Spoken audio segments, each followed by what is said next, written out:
আজি আমি আপোনালোকৰ লগত আলোচনা কৰিম চিম্পুলত RCC ঘৰৰ কাম কেনেকৈ বনাব চিম্পুলত কম টকা কম বাজেটত।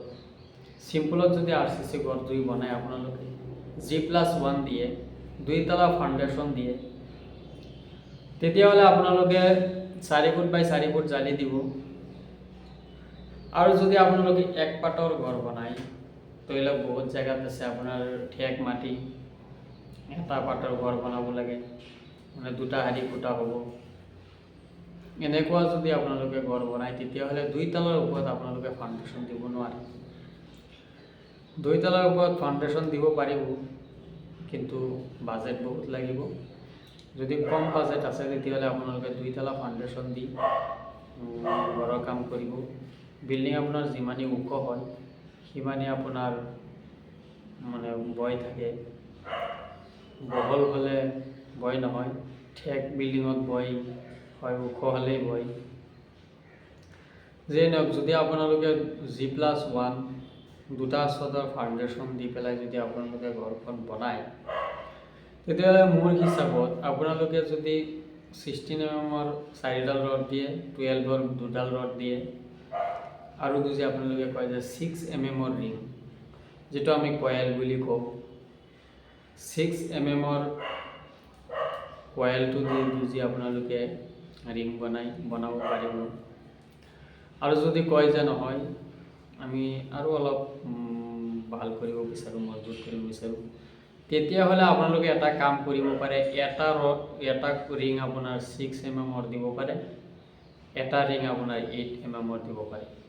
ধৰি লওক এটা ৰিং বান্ধিলে 6 mm, পিছত 6 ইঞ্চি বা 5 ইঞ্চি যিমান আঁতৰত দিওঁ, ধৰি লওক 5 ইঞ্চি ওপৰত আৰু এটা ৰিং বান্ধিলে 8 mm, পিছত আকৌ 5 ইঞ্চি ওপৰত আপোনাৰ ৰিং বান্ধিলে 6 mm, পিছত 5 ইঞ্চি ওপৰত আপোনাৰ বান্ধিলে 8 mm।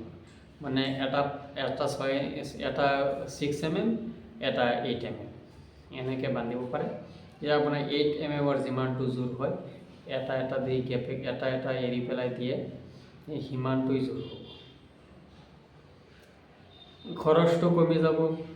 আৰু আপোনালোকে ৱালটো যে আপোনালোকে প্ৰিণ্টৰ ৱালটো যদি আপোনালোকে বাউণ্ডাৰী ৱালটো 10 ইঞ্চি মাৰি মাজৰ পাৰ্টিশ্যনটো 5 ইঞ্চি মাৰিলে, এনেকৈ যদি কামবিলাক কৰি যায়, তেতিয়াহ'লে আপোনালোকে চাব লাষ্টত গৈ আপোনালোকৰ যিটো বাজেট আছে, যিটো হিচাপত যায়, ধৰি লওক হিচাপত মই ধৰি লৈছোঁ, ধৰি লওক 15 লাখ টকা যাব, তাত আপোনালোকে 2 লাখ টকা বচাব পাৰিব।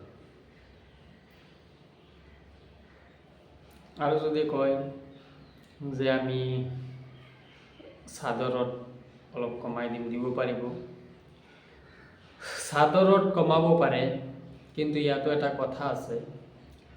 ধৰি লওক পোষ্টবিলাক যদি ডিষ্টেঞ্চটো এটা পোষ্টৰ পৰা আৰু এটা পোষ্টৰ ডিষ্টেঞ্চ যদি বেছি হয়, তেতিয়াহ'লে চাদত ৰড বেছি দিব লাগে। আৰু যদি এটা পোষ্টৰ পৰা এটা পোষ্টলৈকে ডিষ্টেঞ্চ 12 ফুট 10 ফুট এনেকৈ আছে, তেতিয়াহ'লে কিন্তু চাদত ৰড কম দিলেও কোনো প্ৰব্লেম নাই। আৰু যদি এনেকুৱা আছে ডিষ্টেঞ্চ ধৰি লওক 16 ফুট 17 ফুট